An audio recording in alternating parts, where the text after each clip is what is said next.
ආයුබෝවන් මම රන්දිහාරි මගේ YouTube channel එක රන්දිහාරි online මේ ඉන්නේ මගේ අම්මා මායි අම්මයි මල් පැල තවානක් දානවා අපිට කොහොබත් පස් හොයාගන්න පුළුවන් හින්දා ලේසි මල් පැල හිටවන්න අපි පොඩියට තමයි මේ මල් පැල තවාන කරන්නේ මම ඉස්කෝලේ වැඩක් කරන ගමන් අම්මට පුළුවන් වෙලාවට උදව් කරනවා මල් පැල හිටවන්න අම්මා මේ පැල හිටවලා ගෙදරට ආදායමක් වෙන හින්දා මාත් අම්මට පුළුවන් වෙලාවට උදව් කරනවා මල් පැල හිටවන්න. අපි මෙහෙම මල් පැල හිටවන්න විනෝදාංශයක් විදියට ගත්තත් ඒ ආදායමක් විදියටත් හදාගන්න පුළුවන්. අපි ගම්බද ප්‍රදේශයක ඉන්න නිසා අපිට පෝර එහෙම හොයාගන්න ලේසි. අපි ගන්නේ කොළරොඩු දිරච්ච ඒවා පස් අර වගේ තමයි මල් පැල හිටවන්න ගන්නේ. ඒ දේවල් අපි ගෙවත්තෙම සපේ ගන්නවා. මේ තියෙන්නේ ඔයගලන්ට පේන්නේ අපි බිම තවන් දාපු මල් පැල පොත් කරන විදියයි.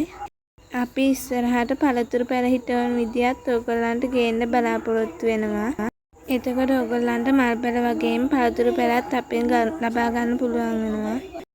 ගෙදර පුංචි ඉඩ ප්‍රමාණයක හරි පළතුරු පැලයක් හිටව ගත්තොත් ඒ පළතුරු පළදාව ලබා ගන්න පුළුවන්. එයාලා රැකියාවක් කරන කෙනෙක් වුණත් මල් පැල හිටවලා ඔයගලන්ට ආදායමක් හොයාගන්න පුළුවන්. අපි පොඩියට මල් පැල හිටව ගත්තාම අපිට ගොඩක් එකතු කරගන්න පුළුවන්. මේ මල් පැල හිටවන එක ඉගෙන ගන්න රැකියාවක් කරන ඕන කෙනෙක්ටම කරන්න පුළුවන්.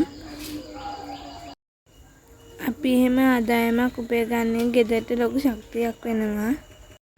මම පාසල් යන යාළුවන්ටත් කියන්නේ මේ වගේ මල් පැල හිටවලා ගෙදර අයට උදව්වක් කරන්න කියලා. ඒ වගේම ගෙවත්ත ලස්සනත් වෙනවා ආදායමකුත් ලැබෙනවා අපිට.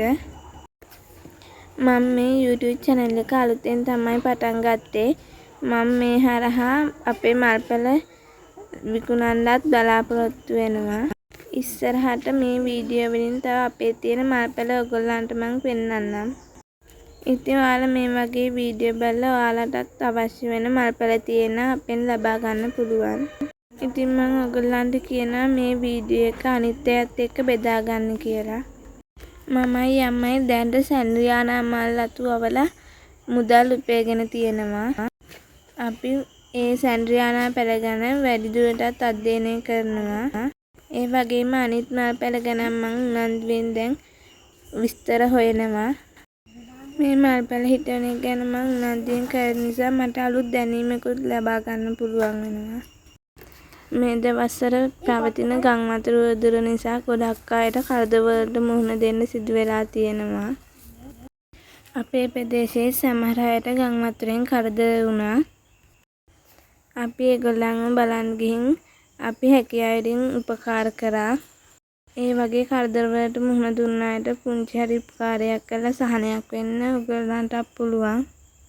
ඉතින් එහෙනම් අපි ආයෙ දවසක වීඩියෝ එකකින් හමුවෙමු. හැමෝම සතුටින් පරිස්සමින් ඉන්න. ගිහින් එන්නම්.